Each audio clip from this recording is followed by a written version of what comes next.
Colorado will always be a hotbed story so long as Deion Sanders is running the show in Boulder. But for the first time in a hot minute, we actually have something positive to bring up when mentioning the Buffaloes and their status for 2024. Let's talk about what Deion Sanders has done over the past few days by fortifying his offensive line to up the production in the Big 12.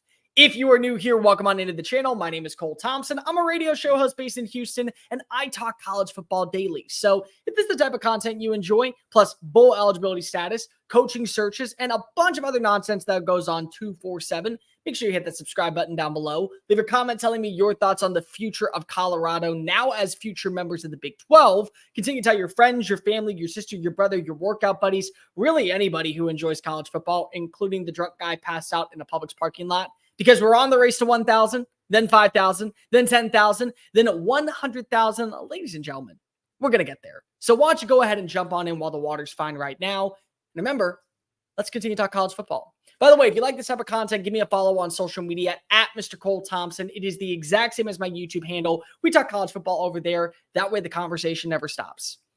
Colorado has now landed 2 premier players for its offensive line going into 2024.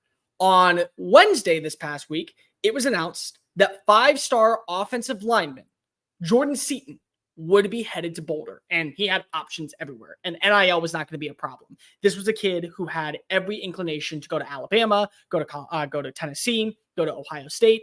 Everyone wanted Jordan Seaton, and Prime lands him. And Prime now gets himself a premier player that can fortify any hole on the offensive line minus center, left tackle, right tackle. And if you give him some time to actually build him up, then he's going to turn into a pretty productive player. But that wasn't all. No. That was just the beginning. Deion Sanders also has landed Tyler Johnson, a 2-year starter at Houston, to now be a part of this university. And the big news is that this is a kid with proven reps. He's not a name that you're going to have to build and learn and have to kind of get the basis part out of him. No, he's already a proven commodity. 21 starts in 2 years with the Cougars, plays in the interior offensive line, good overall run blocker, did an exceptional job this past year helping out with Donovan Smith. So now a weak point for your team is slowly becoming a strength. Here's the bottom line when it comes to Colorado. Many people had their opinion on Deion Sanders when he was hired from Jackson State. I had my opinion. I thought it was going to work out. I also thought it was going to take some time to work out. But unfortunately, people don't follow expectations when they look at the preseason odds, and then they up their expectations when a massive win occurs. So Colorado marches on into Fort Worth, Texas, and they beat the national champion runner-up TCU team.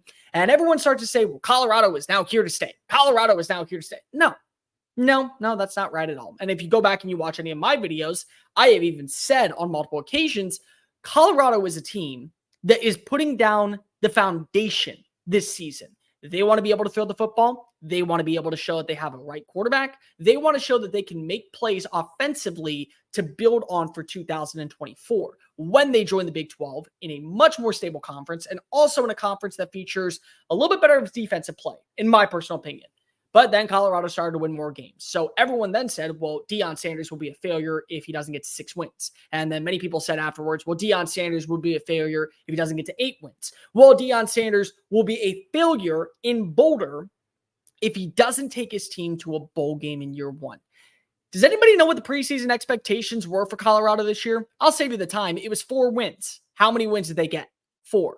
3 to begin the year and 1 other one at midseason, and then they started to fall apart. They went 4-8. So they pretty much were on schedule the way that many people saw fit. And you can build a wide receiver room via the transfer portal. You can build a quarterback room with talent via the transfer portal. You can add in defensive backs. You can add in running backs. You can even add in some linebackers who will justifiably uptick your production in the transfer portal. You can't do that with offensive and defensive linemen. Nope, it's not going to happen. It never has happened. If you want to be a good team, you have to be able to win in the trenches. And the only way you do so is by developing said talent. Well, now you get an experienced player in Tyler Johnson who will come in right away and be probably that leader in the locker room. And then you go ahead and get Jordan Seaton. Now, Seaton has to sign on the dotted line. This is one thing that a lot of people seem to forget all the time. Until the ink is dry, everyone has a shot of landing Tyler Seaton. So now they're going to look into the NIL portal. Now they're going to look and see what they could afford if they want to bring him in, and how they could change his mind at the last second to go to Knoxville or go to Columbus or go to Tuscaloosa. But Deion Sanders has a sales pitch too. I played in the NFL. I know what it takes to win there. I know what kind of talent comes out of college and what works at the next level. Come and work underneath me, come and learn underneath me, and be a part of something promising.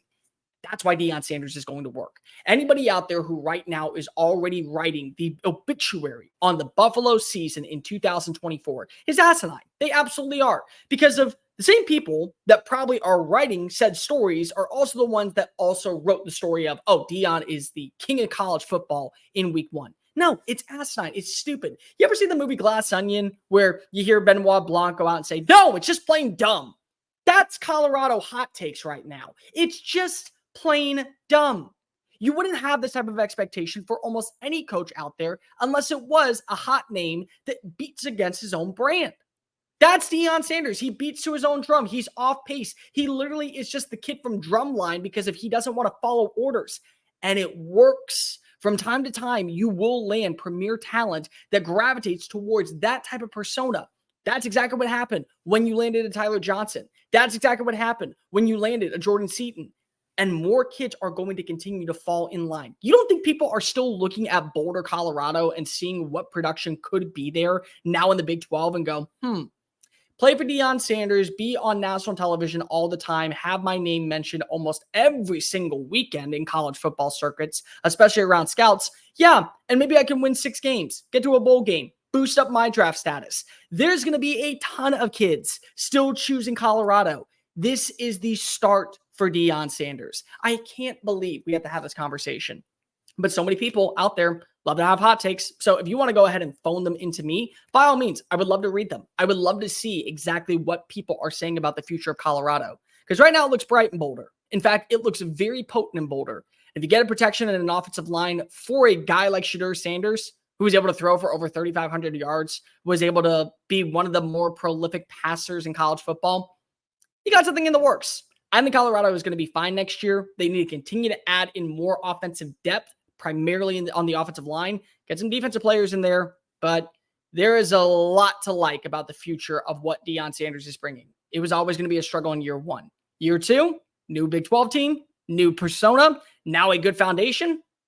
Let's see what the Buffaloes can do. I'm betting that it's going to be a lot better than 4-8 in 2024. Thank you so much for watching that video. Don't hit the X button yet. Make sure you hit subscribe to keep up with all of our daily content found on Just Saying It and anything else that we post on this channel.